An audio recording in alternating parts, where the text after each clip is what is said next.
Bonjour et bienvenue, je suis Anne-Marie Cunier et je suis ravie de vous recevoir dans le podcast Learn and Enjoy. Dans chaque épisode, je vous propose d'analyser les usages et technologies du digital learning qui permettent de créer une expérience apprenant engageante et efficace. Avec des experts et professionnels du monde de la formation et de l'éducation, nous décoderons ensemble les bonnes pratiques qui marchent et les outils et méthodes qui permettent de transformer l'expérience d'apprentissage pour créer un effet waouh auprès des apprenants. Laissez-vous inspirer.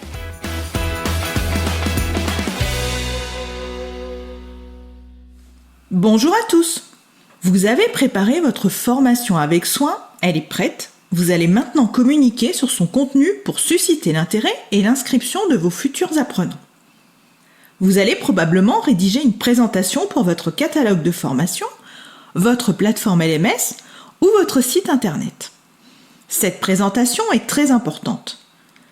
Comment rédiger une description qui donne envie d'en savoir plus et qui capte l'attention des apprenants ? Aujourd'hui, je vous propose donc de voir ensemble comment présenter à vos apprenants votre formation de manière attractive. Si vous êtes certifié Calliope, vous devez mentionner certaines informations sur votre fiche de présentation. En effet, l'indicateur 1 précise que le prestataire doit diffuser une information accessible au public, détaillée et vérifiable sur les prestations. L'objectif est de fournir une information accessible, exhaustive et datée. Ce sont les rubriques de base à renseigner pour éviter une non-conformité, mais rien ne vous empêche de les rendre plus attrayantes. Pour présenter votre formation de manière attractive, je vous propose quelques pistes en s'inspirant de la structure d'une fiche produit comme celle que l'on peut retrouver dans un site e-commerce. Les mots jouent un rôle important dans l'engagement des apprenants. Et cela commence dès l'intitulé que vous choisirez pour votre formation. Pour cet intitulé, évitez les titres génériques du style « Formation PowerPoint ». Même si l'intitulé est descriptif, selon moi, il ne suscite ni la curiosité ni l'action. Pour moi, il ne donne pas envie de lire la suite et n'appelle pas au passage à l'action, c'est-à-dire à l'inscription. Votre intitulé doit être plus prometteur, comme par exemple Booster vos présentations PowerPoint. Cet intitulé va mieux permettre aux apprenants de se projeter sur ce que va leur apporter concrètement la formation. Ne sous-estimez pas l'impact de cet intitulé. Un titre accrocheur attire davantage l'attention. La même démarche est à adopter pour le résumé. Il va présenter le parcours de formation, les bénéfices concrets apportés par le programme et les nouvelles compétences que l'apprenant va acquérir. Le résumé va permettre à l'apprenant de commencer à se projeter dans le parcours. Il doit être bien travaillé. Mettez en avant les points forts de votre formation et assurez-vous qu'ils ressortent clairement à l'écrit, par exemple en les mettant en gras. Si nous reprenons notre exemple de formation PowerPoint, le résumé pourrait être « Maîtrisez PowerPoint en quelques heures. Dites adieu aux journées interminables à peaufiner vos présentations.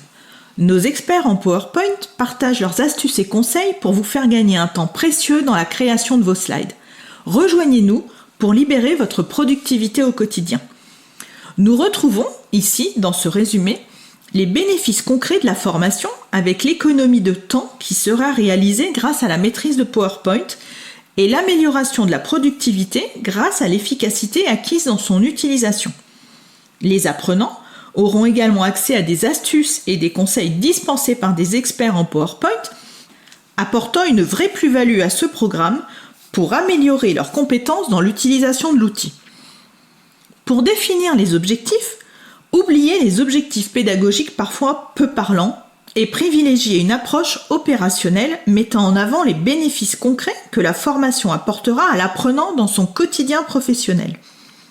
Les objectifs décrivent ce que l'apprenant sera capable de faire mieux, plus vite ou d'améliorer après avoir suivi votre parcours. Soyez concis, pragmatique et concret.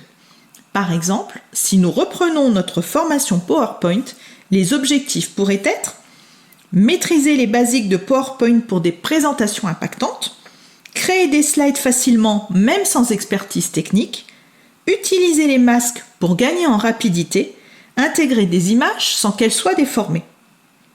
Pour vous aider à rédiger vos objectifs, vous pouvez écouter ou réécouter l'épisode 70 avec Isabelle Fourreau intitulé « Comment définir efficacement les objectifs de sa formation? Voyons maintenant la rubrique « Public concerné ». Plutôt qu'une cible généraliste du style « toute personne devant réaliser des présentations avec PowerPoint » ou une série de fonctions alignées du type « responsable communication »,« chef de projet », rédigez cette rubrique en vous appuyant sur les problèmes rencontrés par votre cible. Vos apprenants se sentiront beaucoup plus concernés car ils auront le sentiment que vous avez bien cerné ce qui les bloque. Pour cela, appuyez-vous sur vos personas ou sur votre carte d'empathie.